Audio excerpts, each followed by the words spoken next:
शस्य श्यामलां मातरं अश्विनी सुखदां वर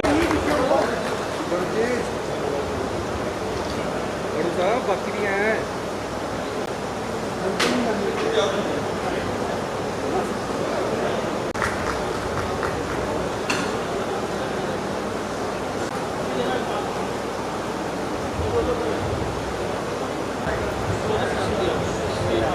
जैसा कि आप सोच सकते हैं, शोभा बढ़ाने के लिए, हमारा मान प्रदर्शन करने के लिए आज हमारे बीच आपके समक्ष रखना चाहूंगा कि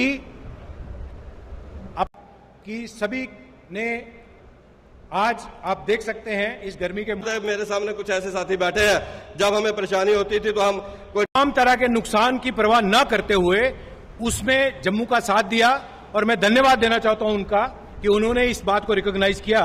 और अब विशेषकर जब संकट की घड़ी आए तो उद्योग जगत से बहुत सारी अपेक्षाएं रहती है। मुझे याद है 2014 में जब बड़ा भीषण बाढ़ आया तो मेरे क्षेत्र में रियासी और उधमपुर में 40 घर मकान बह निकले थे फ्लैश फ्लड के कारण।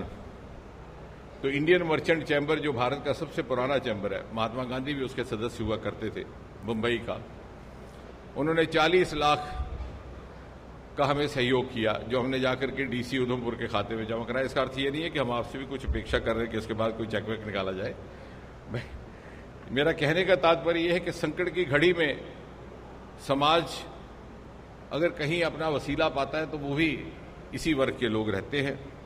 और के कार्यकाल में एक क्वांटम जंप हमारी अर्थव्यवस्था को भी मिला है, हमारे व्यापार में प्रगति भी हुई है और उसी का कारण है कि आज सारा विश्व भारत के सामर्थ्य को, भारत की क्षमता को मानने लगा है, उसको सम्मान की निगाहों से देखता है। और मोदी जी विश्व के सबसे कद्दावर नेता बनकर के उतरे हैं।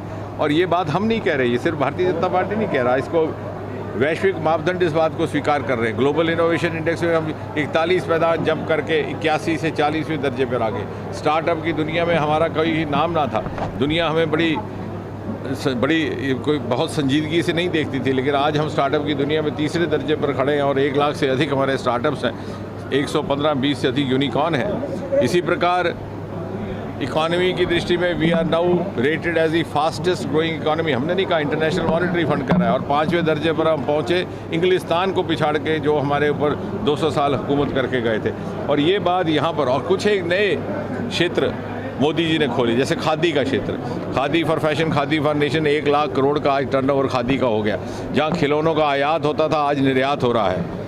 जहाँ अगरबत्ती का सारा रॉ मटेरियल हिंदुस्तान से जाता था, 4-5 हज़ार करोड़ की तजारत होती थी, सारी अगरबत्ती वियतनाम कोरिया से आती थी। मोदी जी ने इंडियन फॉरेस्ट एक्ट जो 100 साल पुराना उसमें संशोधित किया, बैम्बू को उसके दायरे से बाहर निकाला। आज स्थिति ये है कि बैम्बू हमारे यहाँ से डोमेस्टिक प्रोडक्शन हो रहा है। कहने का तात्पर्य ये बात, ये सम्मेलन यहाँ पर आयोजित करने का महत्व ये भी है कि आने वाले 20-25 वर्षों में, जिसको अमृतकाल कहा जा रहा है, जब भारत उस शिखर पटल पर पहुँचेगा तो भारत की अर्थव्यवस्था में जो वृद्धि होगी, जो वैल्यू एडिशन होगी, वो इन्हीं क्षेत्रों से होगी जो हिमालयन क्षेत्र है, हिमालयन राज्य है। और उसका उदाहरण आपने देख लिया, अरोमा मिशन, पर्पल रेवोल्यूशन, जिसका जन्म जम्मू कश्मीर में हुआ है। लाखों में वहाँ के जो उसमें जुड़ गए हैं एग्री स्टार्टअप्स, तो उसमें खेल रहे हैं। और आपके माध्यम से जानकारी उपलब्ध करवाना अनिवार्य है समाज में कि हर प्रकार की हैंड होल्डिंग सरकार की ओर से उपलब्ध है, तकनीकी सहयोग, आर्थिक सहयोग, मार्केट लिंकेज। और आज व्यापारियों से भी हमारा यही आह्वान था कि वो हमारी स्टार्टअप मूवमेंट के साथ जुड़ जाएं, क्योंकि industry linkage is important for sustainable startups. और हम चाहते हैं कि इंडस्ट्री एक इम्पॉर्टेंट स्टेक होल्डर बन करके शुरू से इस मुहिम के साथ जुड़े और एक सिनर्जी के साथ हम काम कर सकें।